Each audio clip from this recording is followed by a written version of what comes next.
Let's talk. You know this is Ella Man. You're listening to It Came From the Radio. And where am I? I just had a memory lapse. Where am I? Who am I with? You are at It's Toy Time in Hicksville at the VFW Hall with co-owner Jay. Wow, it's really cool. It's like I just had my Men in Black memory erased. So could you tell me what is going on here? What happened here? All right, so 2 times a year, we have It's Toy Time, the collectible toy show, Cool. the collectible toy show on Long Island.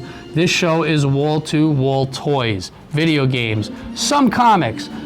You walk in, you'll find vintage to current action figures, play sets, parts, card gaming, video games, systems and games. If it has to do with toys, it's somewhere in this room. If you can't find it in this room, you're probably not going to find it. Really? So a lot of collectibles. Any rare things that you've seen today? Any rare toys? There have been, and much to my amazement, some awesome vintage mint on card and mint in box toys. Like, I'm talking vintage Star Wars, vintage G.I. Joe, vintage He-Man, Thundercats, Dino Riders, which I haven't seen in I can't even tell you how long. Vintage stuff in the room today has been stellar. And then, of course, we've got a crazy selection of the guys with the Funko Pops, and then the more recent stuff like the G.I. Joe Classifieds and the Star Wars Black Series, Marvel Legends figures. That's another thing that was in the room today that I used to play with as a kid, is the 1980s Superpowers line. Had a ton of those mint in package in the room today. Some even graded. Some graded G.I. Joe stuff from back in the 80s. I don't know, I was like 7 years old the whole time, so I was just having fun. For listeners who aren't too familiar with toys, what does it mean if something's graded? So, much like a comic book, you could take a toy and you send it off to a company. I forget the name of the company that does the toys. Okay. Because I'm the comic guy. Right. But you can send your toy in. So you have a toy, let's say Superman from Superpowers. It's mint in the package, kid, nobody ever opened it.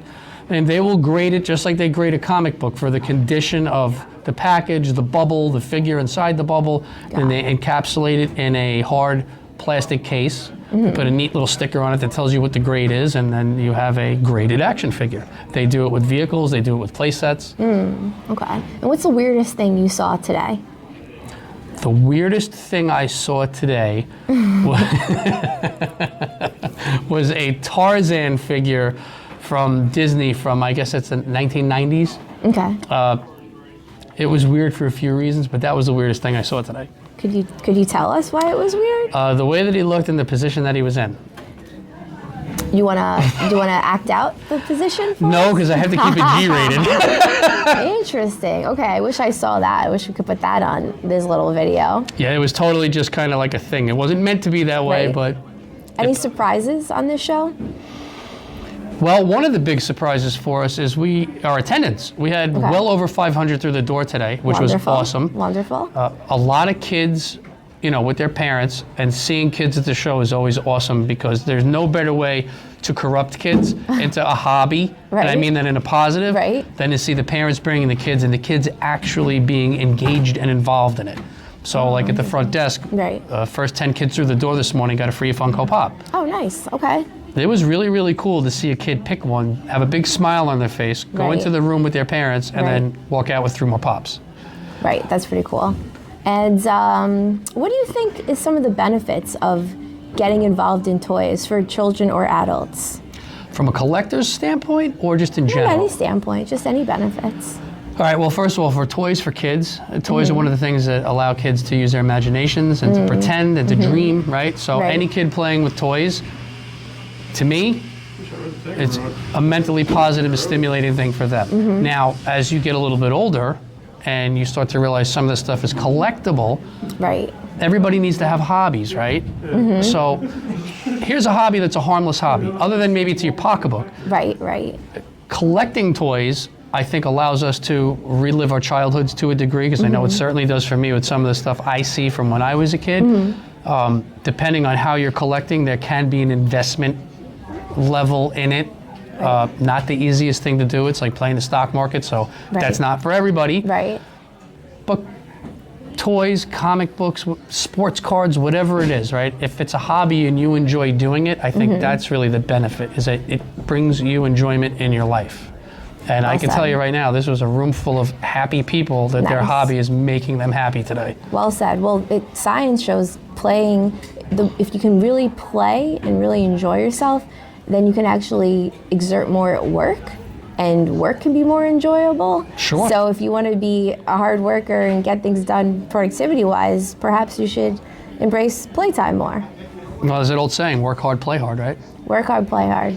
Or just play hard, sleep hard. I don't know. Well, any final thoughts for this show or today if it came from the radio?